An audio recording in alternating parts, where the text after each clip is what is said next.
Hey, welcome to the Integrate This EdTech podcast. I'm David Berner, joined as always by my co-host Jeremy Mikla. And today we have a very special guest with us. Joining us today, we have an incredible leader in the EdTech and AI space, Greg Bagby. Greg is an educational consultant, keynote speaker, former district tech leader, and a driving voice in shaping how schools approach AI.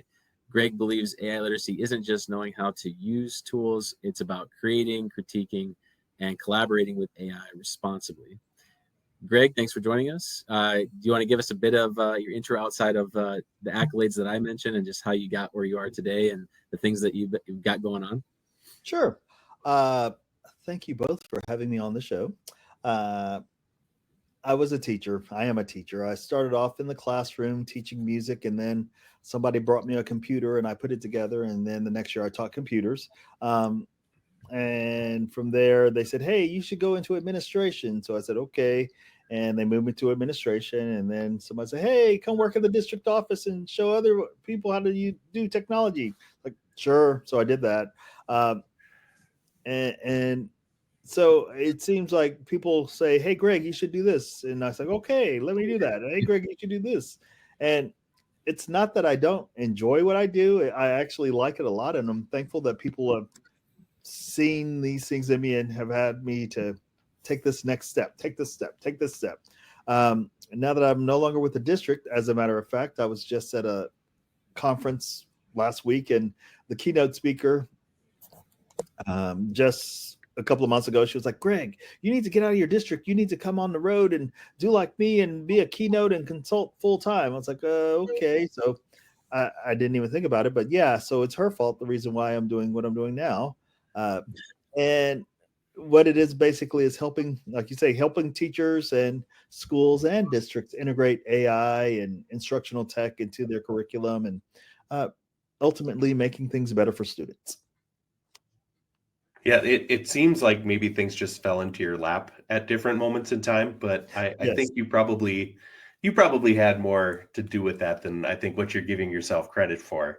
Wow. And to kind of go along with some of those things, in 2024, you were named one of district administration's top 100 influencers in education, which is, I think, a pretty high esteemed accolade here. So congratulations on that here as we kick things off here. But what did receiving an accolade or a title like that mean to you? Did it come with extra responsibilities and burdens though? To make it feel like, hey, if I'm a thought leader, I have to actually go show people my thinking. Funny you should ask. I believe that accolade came because in 2024, I had the pleasure, the very first month of the year, I had the pleasure of going to the White House and presenting the National Educational Technology Plan, which I was a part of the technical working group. And I guess when you go to the White House to speak on something, people think you know something. So that was part of it. But I had also been doing a stint with Apple, being a contract worker for a year, traveling and helping teachers in schools that way, as well as within CCE. And when I get an accolade like that, yes, it makes me think with great power comes great responsibility. Not saying that I had any power. You're Uncle not Ben, Spider-Man, but yes, Uncle Ben didn't bestow yeah. that upon me. But it just knowing that folks are listening to what I'm saying and doing makes me think, yes, people want to hear my voice, or maybe they don't want to hear it and they're just happy that I'm there. But I found myself more willing to be that thought leader character after such. Last summer, actually, I was on 2 or 3 different organizational think tanks around AI literacy and things that were going on. And as I was going over some of those things just last week, I realized, oh, hey, they actually listed my name here. Yeah, I guess I did help them with that. Oh, wait, hey, there's my name again. Yeah, so it did put me in a position to where others saw me as a thought leader, and then I'm slowly seeing myself as that as well. I'm gonna jump ahead here a little bit because I was planning to ask this a little bit later, but since you brought up the National Education Technology Plan that you mentioned going to the White House for. The landscape that we're currently in is that, there is no real functional Office of Education Technology within the U.S. Department of Education anymore. So, is that plan still functional? Or are there takeaways from there that, regardless of where we're at, that district leaders can take? Yes, I think the plan. Well, you can't find it on the Department of Education website.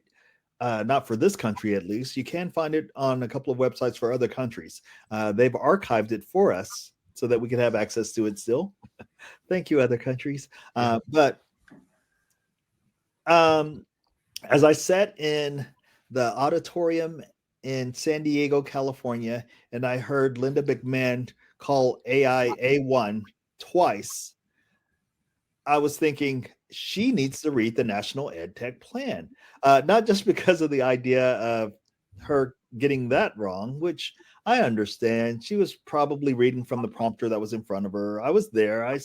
Like I said, we all were in shock when she said A1 learning. We're like, wait. I literally pulled out my phone and Googled it because I was trying to figure out, what is she talking about? I don't know this. I want to know what this A1 learning. And then when I realized she was talking about AI, I was like, oh. But the plan itself, districts can, if they have access to it. If not, you can just email me. I have the copy. I'll send it to you. But districts have ideas on how to help close the digital divide, where students have not just access to tools, but access to great teaching, instructional technology teaching. That's one of the big parts of it that I think people forget about. It's not just connecting the computers with the internet anymore. Mm-hmm. It's more about making sure you have a solid teacher who has an understanding of instructional technology, helping the students understand how. And with AI and the whole AI divide and AI literacy and not understanding fake news versus deep fakes and things that are going on with AI. And I think, yes, the National EdTech Plan, it addresses some of those things, and folks can do a deeper dive. And not only that, it gives more than 50 examples of how folks are closing the divide, but also that divide closure is not just with, once again, connecting students with devices in broadband. It's also with how teachers or how schools are using technology coaches to help implement different things inside the classrooms and help students learn through that. So I know that was a lot. So yes, the plan is still alive and well. It's just not where it should be physically. And with that too, the whole idea of planning things out, and one of the biggest problems that we can run into with EdTech is implementing EdTech that doesn't necessarily have a real established plan for it. And so there's a lot of uses that may be worthwhile, but can you just define for us too what strategic EdTech integration looks like and how you would describe that? First and foremost, strategic ed tech integration. I like the way you said that. You want it to solve a problem. You're not going to pull in ed tech just for the sake of, hey, I'm using ed tech. Same thing with AI. Ooh, this has AI now. Yeah, let's get it. No, there has to be a reason that what is your why? No, don't ask what your why is. But you have to have a reason in order to pull ed tech in. And if your reason is nothing to do with improving the critical thinking or core thinking of the students and building them up, then do we really need it? I think of the whole SAMR instructional technology integration model by Dr. Pontadura. When you think of the whole substitution, we did a whole lot of substitution when we got Chromebooks. We just made, hey, digital worksheets. But I would love to get to the part to where modification and redefinition is taking place inside of the classroom with technology. And if you have a plan or if you have an idea of how you can stretch students' thinking through the use of something like SAMR, substitution, augmentation, redefinition, modification, redefinition. Yeah, you nailed it. Yeah, funny, I nailed it. Years ago, I was sitting on this panel, and Richard Coletta, the guy from ISTE, I said something about SAMR. He's like, "Oh, Greg, tell us, what is SAMR?" And I was like, it was like this live webinar, and I kind of froze, and I was like, "Dude, why would you ask me that?" Anyway, because I knew it. But anyway, yeah, have a plan and know that things like you look at the World Economic Forum and they say the things that the students are going to need the most of it deals around critical thinking. That's not making sure that your broadband is connected correctly or making sure they have the right Chromebooks or the right laptops. We need to make sure that we're understanding where we want our students to go and what problems we're going to solve with the technology or the devices or the whatever in order to get students there. Strategically, that's what we need to be thinking about. How do we move students from here to find them at their point of need and move them to their potential? Have you read AI Optimism by Becky Keene? I have not read it all, but I do have it right over there. She signed my copy for me. Oh, It sounds like you're giving talking points directly from her book. well, see, the thing about that, Becky Keene, what's the guy? Matt Miller. Yeah, I'm supposed to be on his Ditch Summit in a month, and I should know his name. And there's a few others that have written AI books, and I've had conversations with them about a lot of the things, and not saying that I get any credit at all, but a lot of the things that come up in our conversations, I find later in their books. I'm like, oh, hey, yeah. But it's okay. I love Becky. Becky's amazing. I did nothing. She's got it. Same thing with Matt Miller. He's amazing. Holly Clark, she's amazing. Ken Shelton, he's amazing. Alana Winnick, she's amazing. They're all great people and they do great things. But I love the fact that I can have conversations with these people, and then some of the conversations or parts of the conversations or elements from the conversations are popping up in their literature. But yes, Becky Keene, she did do a lot with SAMR, didn't she? Yeah. I was just thinking about that's how she opens. And Pontadora wrote the foreword for her book. Yeah, and I remember leading sessions when I was back in the classroom, and we'd have a workshop day. And I remember coming back from a conference and learning about SAMR and said to the principal, I need time at our next staff development that I've got to tell everybody about this SAMR thing and about how we're all going to move up the ladder and how we're all going to be doing this transformative education. And then, you know, I found that it didn't stick all that well. And it was probably because I just lacked the experience and kind of the examples, I think, to really help people with it. And then I feel like SAMR disappeared for a while, but now I think it's experiencing this revival again. And I think AI has a lot to do with that. And I think because we're finding ways to take that framework that you talked about and apply it with what people can do using AI and I'm starting to transition myself here, not calling it a tool all the time, but a teammate. You know, someone that can be used to help elevate that thinking. So, like, do you think this might then be the sticking point where SAMR now, or an alternative framework, whatever it is, but that, you know, that transformative idea, that strategic part that you were talking about can help make this teammate a more functional aspect of increasing that critical thinking in our students? I think it's going to help. The whole idea of, I guess, the whole push with the AI and some folks being afraid of it still. Well, afraid, is that the good word? Yeah, some folks still being afraid of it, but it's not going to go anywhere. We're not going to block or ban our way out of AI usage in the classroom by students or teachers. It's not one of those, oh, it ain't going to go anywhere, so you might as well embrace it. Can't beat them, join them. No, it's not that. It's the fact that, like you said, using it as that guide on the side, the thought partner, so that we can build the capacity of these students.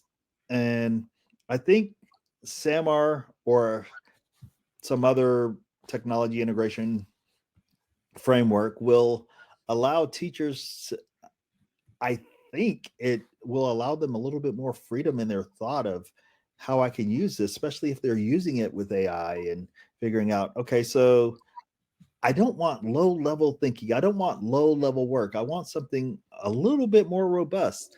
And I think the whole SAMR thing went out the window because you had to think about it. You had to figure out, okay, so this is what I've been doing for years. How can I make this? How can I level this up? How can I move this to the next level?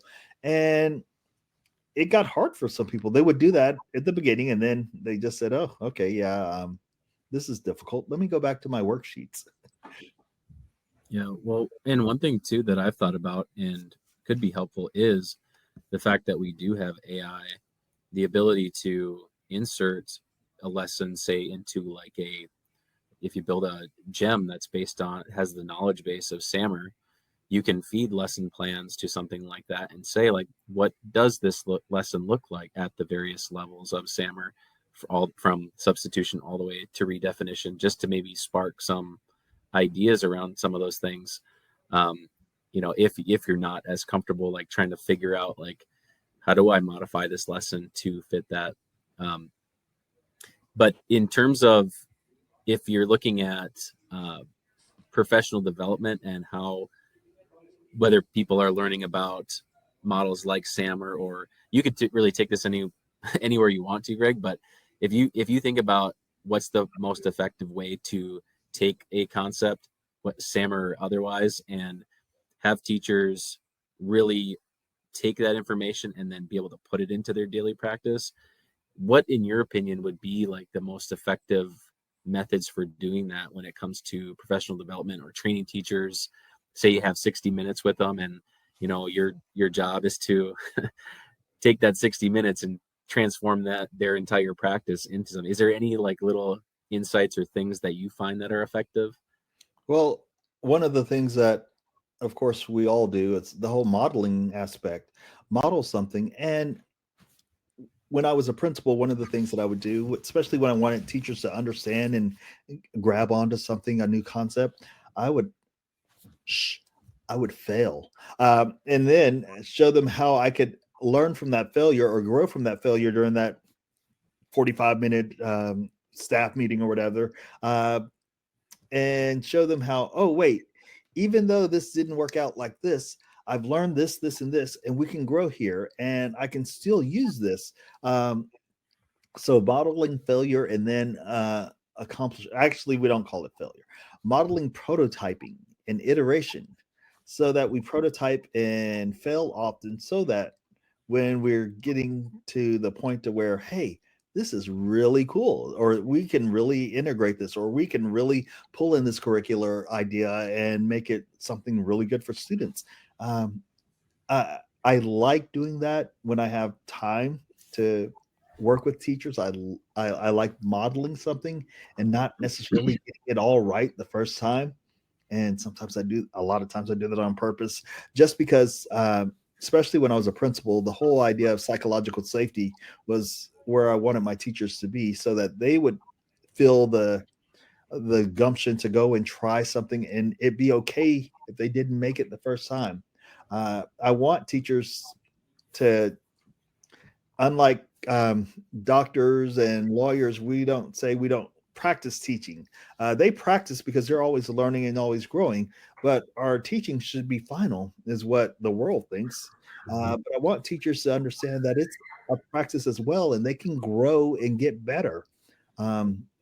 So that's one of the things that I know it's bad, but that's one of the things that I do, is I kind of fail in front of folks, so that they can grow. Only if I have enough time for them to see me learn from the failure, grow, and build whatever we were building together.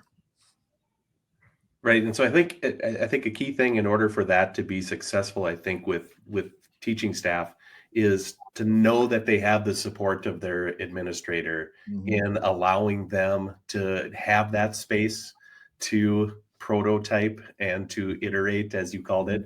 So what could like a principal or another district leader, instructional coach, whatever role you would like to choose, kind of do to kind of help bring that about? I mean, like how would you coach principals to allow their staff to have that kind of a space? Well, funny you should ask. I was in Duxbury, Massachusetts Tuesday, and the high school principal was there, and I was telling him that he needs to make sure that his teachers have psychological safety so that when they do mess up or make a mistake, they're not panicky over it.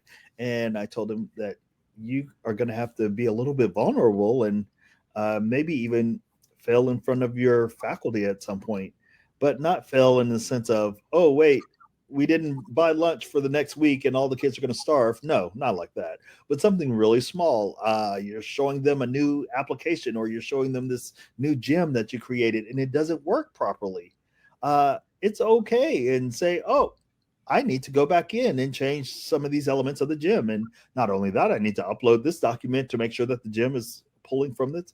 And so the idea that I told with him, or the idea that we had, because I was working with them on AI and we were actually using gyms. That was one of the areas where I said, if you don't have it all together at the first, that's okay. Let them see that and explain to them that it's okay that they don't have it all together. I was just thinking, hopefully he won't be watching this, because then no, just kidding. I'll be sure to send this to him. I hope his staff doesn't watch this, and then. Oh yeah, there is that. Yeah, I kind of called him out on psychological safety when he was in front of the staff. So, but he's gonna do it. I have faith in him. So Greg, one of the things that is always, you have to strike a balance between, and this is really difficult for districts, is they've got limited funds to purchase a number of different curriculum tools and things like that. And there's really no shortage of EdTech tools out there. And so navigating like what tools are going to be widely used by their staff and actually have a positive benefit to student learning. Do you think that, or what do you think are maybe the key components to having a successful partnership between a school district and an EdTech vendor? Because everyone's vying for dollars, but there still is also the added element that they are still providing quality tools and things that can benefit students if they're planned for appropriately. But is there things that make that more likely to succeed, in your opinion? Well, I think you said, one of the words you said is part of it, making sure that vendor is a partner with the school system and a partner with what they do.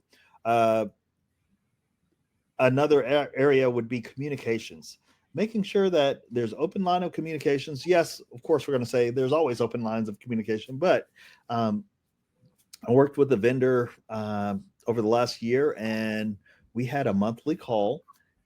And I know it sounds like a lot, but sometimes that monthly call would be less than 5 minutes. And it was just hey, I just want to make sure everything's working. I want to make sure everything's flowing. And if there's any problems, any questions, let's get it out. So that way the vendor knew what was going on all the time in the district. Let me see. Okay, there we go. The vendor knew what was going on all the time in the district. And we knew if there were any pain points that the vendor was having with the district, and we could just have that conversation. And we knew that if there was an issue, we could reach out. I guess it was our customer success manager. We could reach out to him directly. We all had a cell number. And if there was an issue that we couldn't figure out, we could call him and say, hey, this is not happening. What can we do? And he was really good about getting back to us if he happened to be on another call or things like that. And it just made a difference, just knowing that he was going to be there. And yeah, he could send swag and all that other stuff, but just making sure that he has our back. And then another thing that I think helps vendors is acknowledge the folks that you service. You're at a conference or they're at a conference, and yes, I get these emails all the time. Are you going to be at this conference? Are you going to be at that conference? Come by this booth, that booth. But if they're a partner with you already, go ahead and make that connection. I know this sounds cheesy, but have something special for them, even if it's just like I went to this one booth at the Georgia EdTech conference last week, and yes, it was a busy week last week. Trust me. And they said, "Oh, Greg, you're a customer of ours. Here, take this bag and this pen." And they gave me like, I don't know, some swag stuff that I could have done without. But the fact that they acknowledge that not only we know you, but we know that you're spending money with us, and we appreciate what you do. And if you have any questions, here's my card, and here's my cell. Don't forget to call or reach out. And I think that it bodes well for that company. It's one of those things that makes me think, oh, if I know of anyone in another district that needs this, I'm going to tell them about this company because they're taking care of me. That was a lot, but there you go. And I think sometimes too, especially when you get into a competitive field like that, when there are alternatives and there's a limited amount of dollars, that go into choosing the vendor and the product or the tool that you would like to have your teachers work with or your students, like are there some key things that if you're searching for you've got a problem, right? Let's start with the problem. And the problem could be LMS, or the problem could be student information systems, or the problem could be our teachers aren't creating lesson plans that really challenge critical thinking. And you're looking for a product that's going to help bring about a solution that is going to be embraced by staff. And you're starting to evaluate alternatives there. Are there I don't know, let's focus on an AI product, for example, and what sort of things should teams be looking to evaluate when they choose that beyond the customer service and the relationship with the vendor? Are there other things that need to be addressed and considered there? Well, of course. Does it actually solve the problem that you're having? And is there historical data? Well, with AI, probably not a whole lot of them being successful with solving that problem and moving students forward if it's a student issue, or helping the district office grow with this or that, depending on what the issue is. Yeah. And one of the things that I like to do, like I was on another call earlier and I said, so who else used your product? And I, like the gentleman was saying, well, New Trier, no one in your area, but this school in Chicago and this school in California and this school in, like, you know what? I want those names anyway.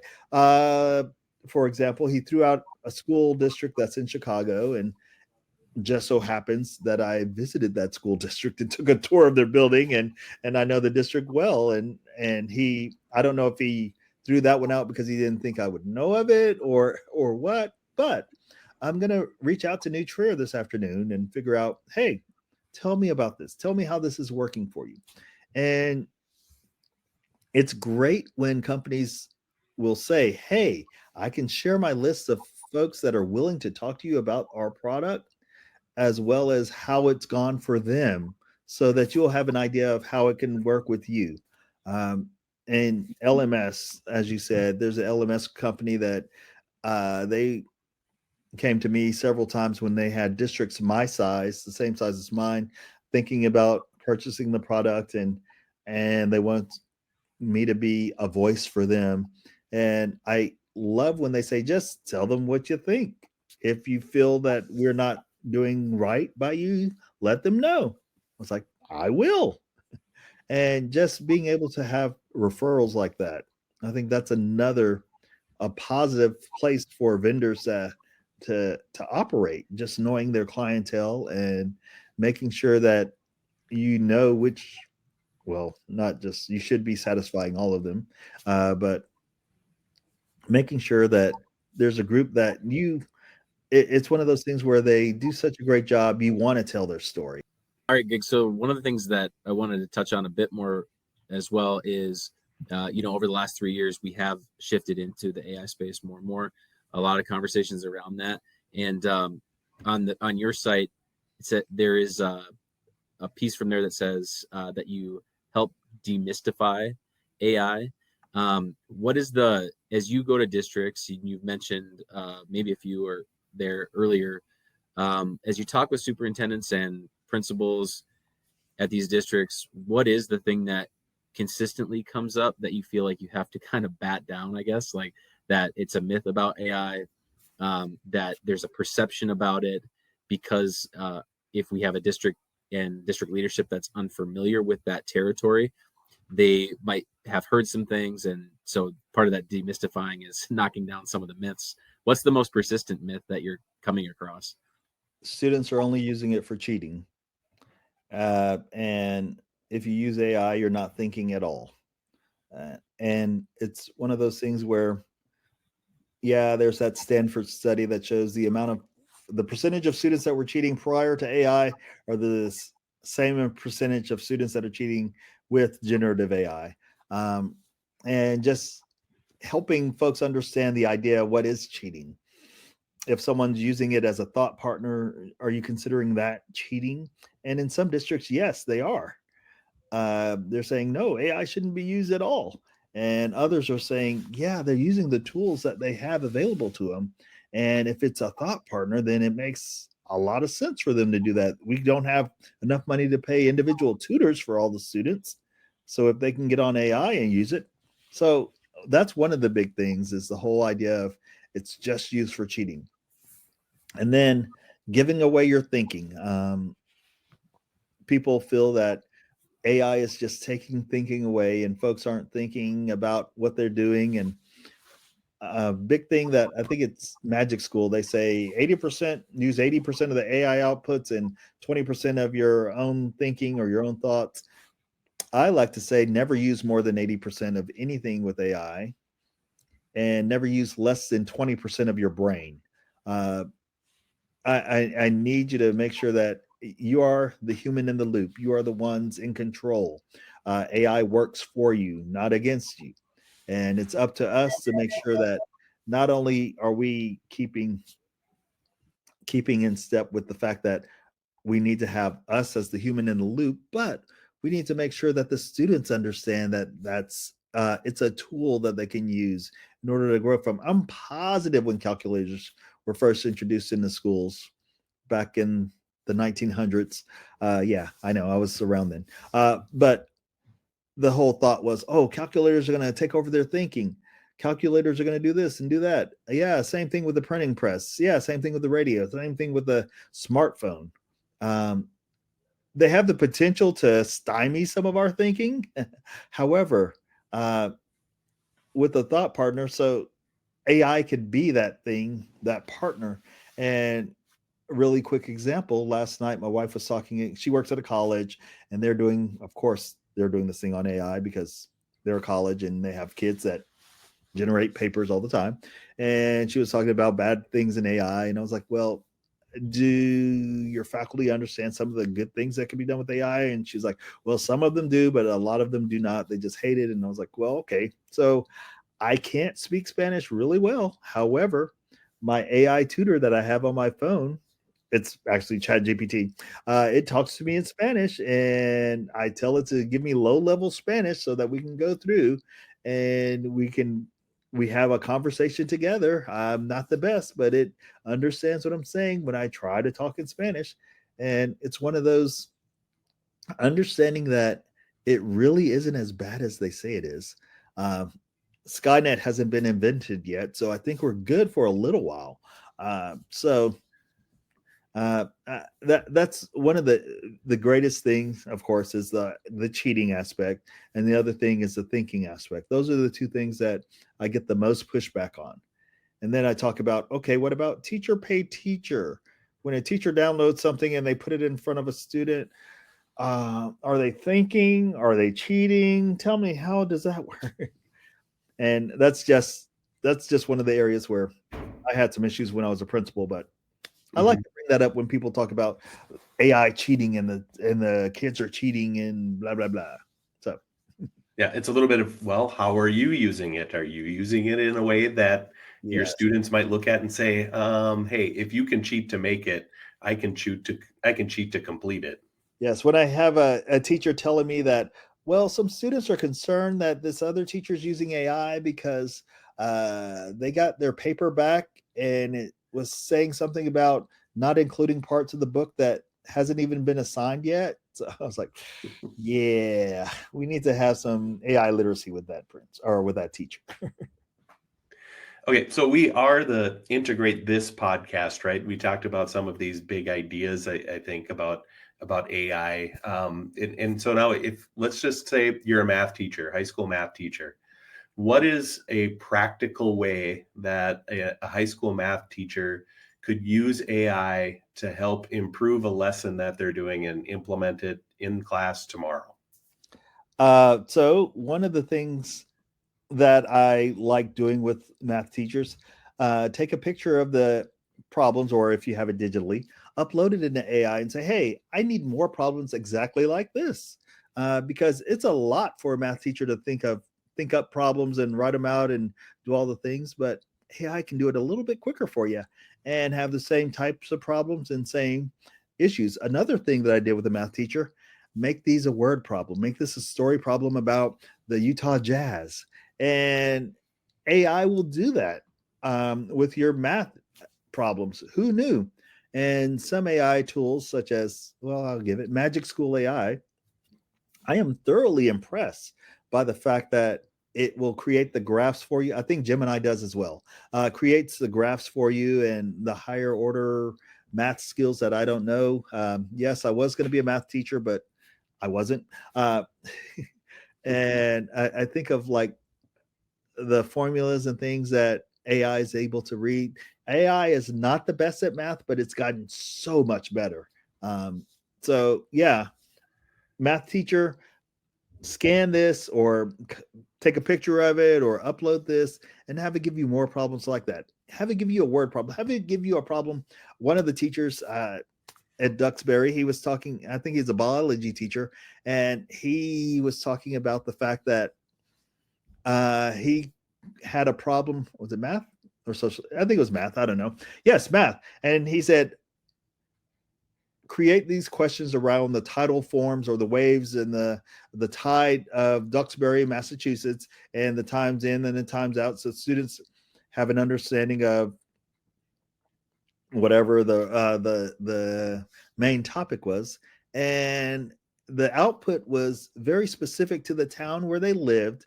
And he said the kids are going to be intrigued by this because it talks about the water and the tides, and it's specifically mentioning their area where they live, and it brings it closer to home so that kids are more engaged with the fact that I'm not just doing a worksheet or I'm not just typing this thing up on the computer. It's something that applies to my life directly because I live it every single day. Right, and then the buy-in for them is there. Yes. And I think what you're saying is very transferable, I think, to other disciplines and yes. content areas. Like I think about, like a primary teacher who's teaching, science of reading skills and the need to create decodable passages for kids that are focusing on a certain sound, right? And to come up with those are just, like nerve-wracking for a lot of teachers. Yeah. And then yeah. And then I think too, like it's really good in creating those examples for you. But then I think also like non-examples.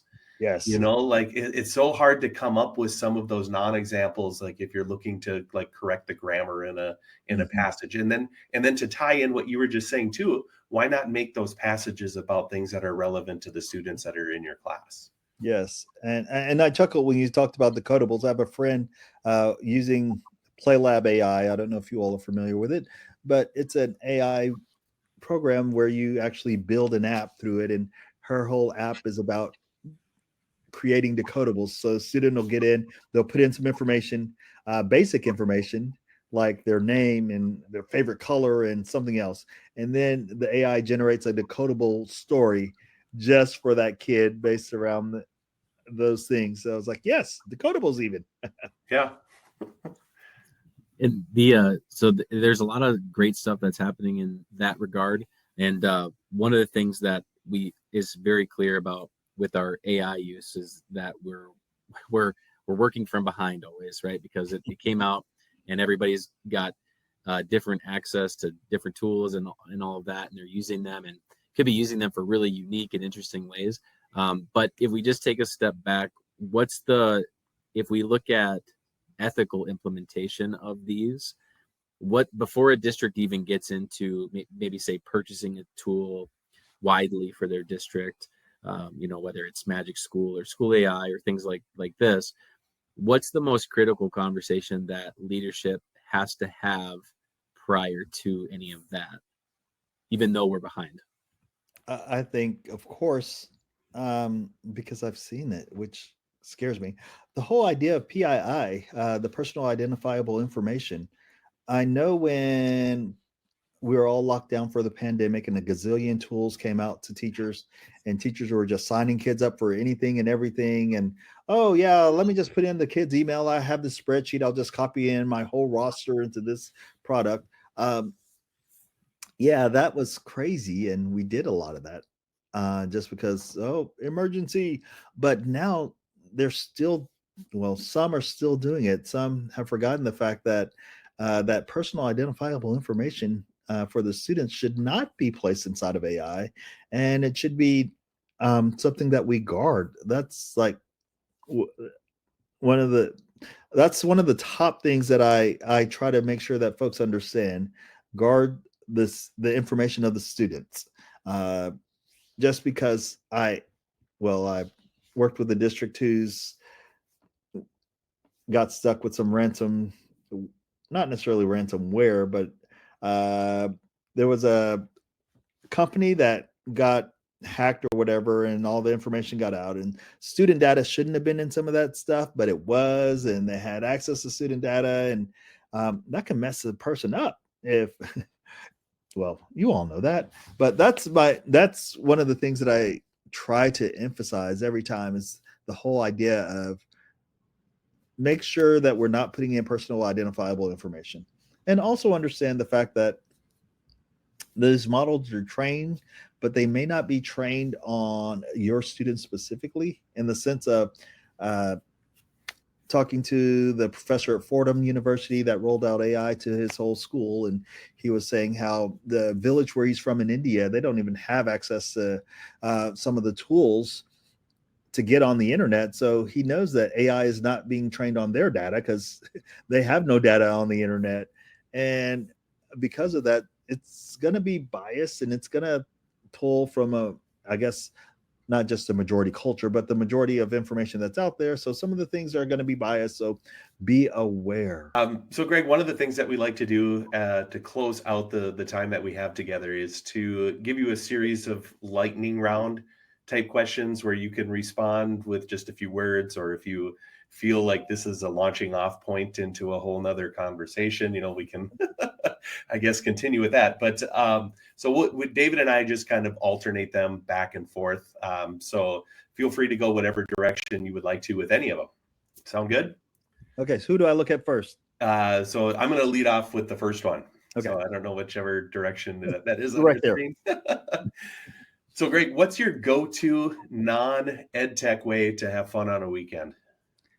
Go-to non-EdTech way to have fun on the weekend is pulling out my bass guitar or jumping on the piano and just banging out some songs. Awesome. Well, just a side question: what's your favorite song to play on bass? That's a good question. I don't know. Earlier today, yes, I had it out earlier today, and I was playing around. I was doing some Red Hot Chili Peppers. I went through a couple of different ones because Flea, you gotta. But I don't know. I don't have a favorite song to play on bass. Bass is just fun. Do you play? Regular guitar, not bass, but yeah. It's okay. It still has strings. Yep. And what's your favorite song to so play on guitar? On guitar? Probably right now. I've been playing some Tool songs. Nice. Yeah. That's fun.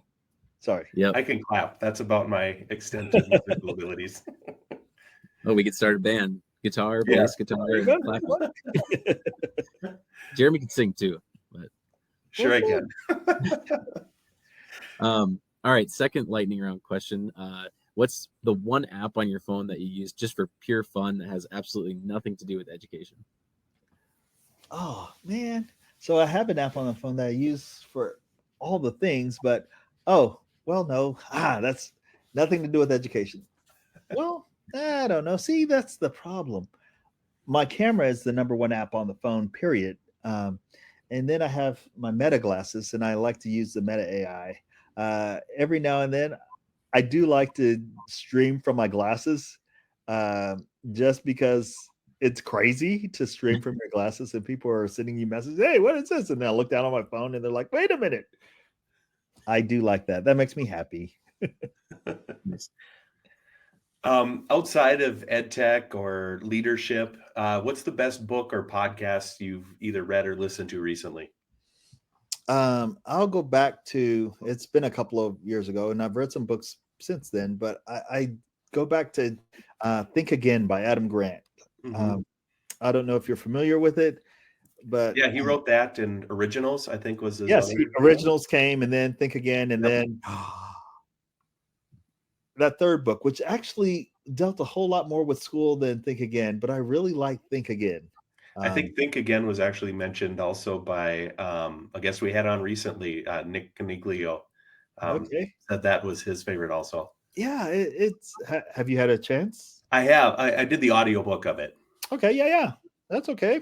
And I Mhm. like Adam Grant. After I read the book, I actually sent an email to him and James Clear. He wrote Atomic Habits. Wait, was it James Clear I sent it to? Yeah, I think so.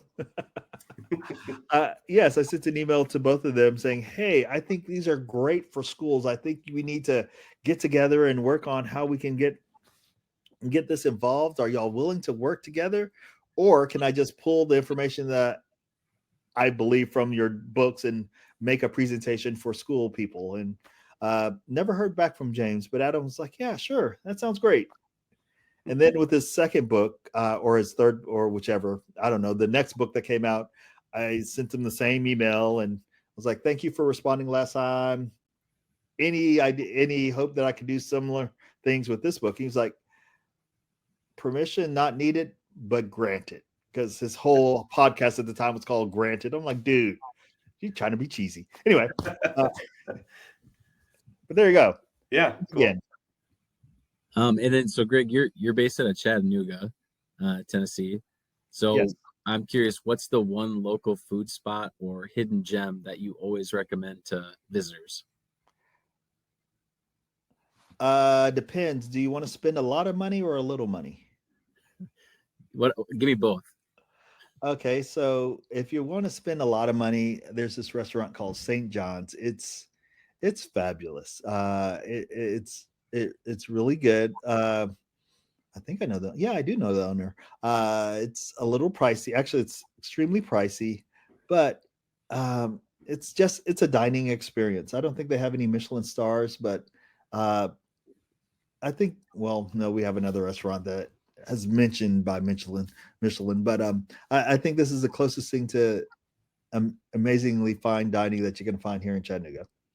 And the other place would be, oh wow, I'm just thinking there's this there's this Mexican restaurant that's downtown, and it's not as authentic as you would think, in the sense of they still give you chips and salsa, because they don't do that in Mexico. But they give you chips and salsa, but the food there is amazing. Uh, and it's La Altenia. So if you're ever in Chattanooga, just go down to La Altenia. It looks like it's connected to a grocery store, and people can almost speak English really well, almost, but the food is amazing. And it's a lot cheaper than St. John's. Perfect. How about one more? If you could take another trip, you've been crisscrossing the country here, but if you could kind of plan your own spot to go, what would be your first destination, for let's make this one about work, to go to spread your message to someplace? You know, I was in a group of AI coherence, and just working with some of these folks. I was like, oh, I really would love to go to your district and just hang out. And that was Hawaii. The folks were from Honolulu, and I was like, I really just want to go there and hang out, and maybe we could have a conversation or two about. I don't know why, but yeah, perfect. Well, Greg, we can't thank you enough for taking the time to join us. We know that you're really busy, and like Jeremy said, you're earlier, you're around making the rounds and going to a lot of places and presenting and everything. Do you want to just share with us where folks can reach out to you or find you, or maybe anything that you have coming up that folks should know about that we can put in our show notes, your profile, and any of those type of things? Sure, lots. So reach out, find me. I'm on the socials at Greg Bagby. That's Twitter or X Twitter, Blue Sky, Facebook, Instagram, LinkedIn. At Greg Bagby. Email gregbagby@gmail.com. Have a website, gregbagby.com. And upcoming, what is this? Okay, I just finished, like last week, I was at the Independent Schools for Tennessee, and then I did the training in Massachusetts, and then I went to the Georgia Tech Conference. But coming up, I will be at the Tennessee Educational Technology Conference, which is in Chattanooga this year, which is great. So I just have to drive downtown. And then I'll be on the Ditch Summit, Ditch That Textbook Summit, or Ditch Summit. I don't know what. Yeah, the Ditch Summit with Matt Miller. Yeah, with Matt Miller. I'll be doing a spot with Matt Miller, and that's always fun because Matt's a great guy. And then after that, I'll be at FETC and then NCCE in Seattle. And I may be in New York doing a session, but it's a closed session with the company next month. Thankfully, all the planes will be flying then. So, yeah, I squeaked out getting my flight last week, and then so many people missed flights this weekend. I'm just thankful that they should be up and running by the time I hop on a plane again. Anyway, so that's where I am. I'd love to connect with you all.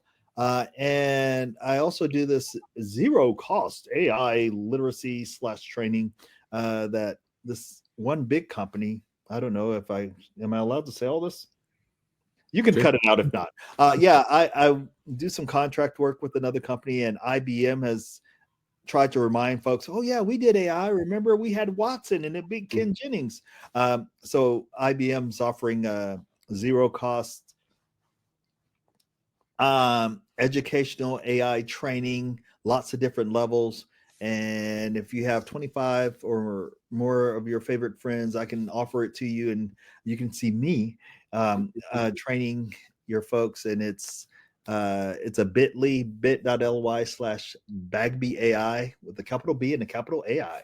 And I would love to work with you all, help you out, whoever you may be out there. There you go. That sounds great. Maybe we'll be able to cross paths at FETC as well, because I'll be there. So maybe we'll be able to catch each other. So yes. And I guess you all are cold and snowy today, right? Yeah. Getting colder. Yep. My niece from Chicago, she's been sending pictures. I was like, ooh, okay. And it's 20 something degrees here. So surely if it's that cold in Tennessee, you're Well, thanks so much again, Greg. It was great to get to connect with you. Yes. Thanks again. And you all have a fantastic day. You too. Thanks, Greg. You're welcome. Bye.